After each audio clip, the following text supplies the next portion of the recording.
আজকে এই ঐতিহাসিক জুলাই বিপ্লবের যে আমরা 1 বছর পালন করতে যাচ্ছি,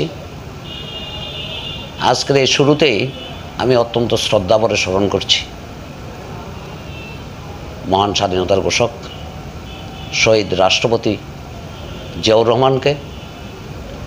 তেমনিভাবে দীর্ঘ 17 বছর স্বৈর শাসনের অবসান যাদের হাত ধরে এসেছে, আমাদের জুলাই আন্দোলনের যে ছাত্র জনতা যারা শহীদ হয়েছে, ওই শহীদদের বিদায়ী আত্মার মাগফিরাত কামনা করে আমি সর্বপ্রথম বর্তমান যে আমাদের অন্তর্বর্তীকালীন সরকারের কাছে আমাদের এই দ্বিতীয় বিজয়ের, দ্বিতীয় স্বাধীনতার এই 1 বছরের মধ্যেও আমরা দাবি জানাচ্ছি, আমাদের যে সকল এই জুলাই আগস্টের আন্দোলনে ফ্যাসিস্ট হাসিনা সরকারের নির্যাতনে যারা শাহাদাত বরণ করেছে, তাদেরকে রাষ্ট্রীয়ভাবে শহীদি মর্যাদা এবং ওই পরিবারকে যেন রাষ্ট্রীয়ভাবে একটা সম্মান দেওয়া হয়, এই দাবি জানাচ্ছি। পাশাপাশি যে সকল আমাদের আন্দোলনের সাথী ভাইয়েরা, আমাদের ছেলেরা এখনও মৃত্যুর সাথে বিভিন্ন হাসপাতালে মৃত্যুর সাথে পাঞ্জা লড়ছে, তাদের আশু চিকিৎসার জন্য এবং তাদের সকল রকমের সরকারি ব্যবস্থাপনা করার জন্য আমরা দাবি জানাচ্ছি।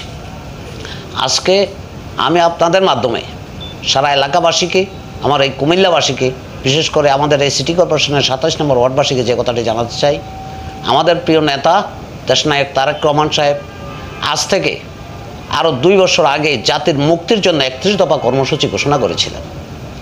আমরা যে দেখেছি 31 দফা কর্মসূচি, যে কর্মসূচি আজ থেকে 2 বছর আগে উনি ঘোষণা করেছিলেন, তাই একদিন এই বাংলাদেশি জাতির জন্য মুক্তির সনদ হিসাবে ইনশাল্লাহ দেখা যাবে।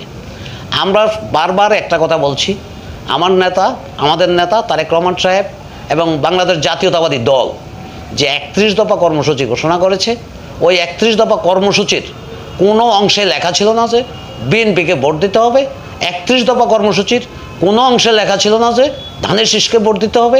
31 দফা কর্মসূচির কোনো অংশে লেখা ছিল না যে বিএনপির প্রার্থীকে ভোট দিতে হবে।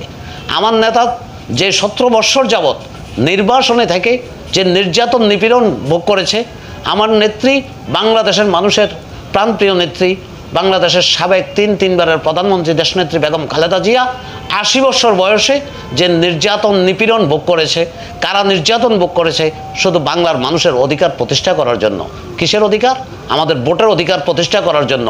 বিএনপিকে ভোট দেওয়ার জন্য এই কথা নেত্রী বলে নাই, আমাদের নেতা তারেক রহমান সাহেব বলে নাই, শুধু বলেছে শেখ হাসিনা, স্বৈর শাসক হাসিনা, যে ফ্যাসিস্ট হাসিনা, যে মানুষের ভোটার অধিকার যে হরণ করেছিল, যে ভোটের অধিকার সারা দেশের ভোট যে তারা নিজেরা দিয়ে দিত, আমরা শুধু তার বিরোধিতা করেছি।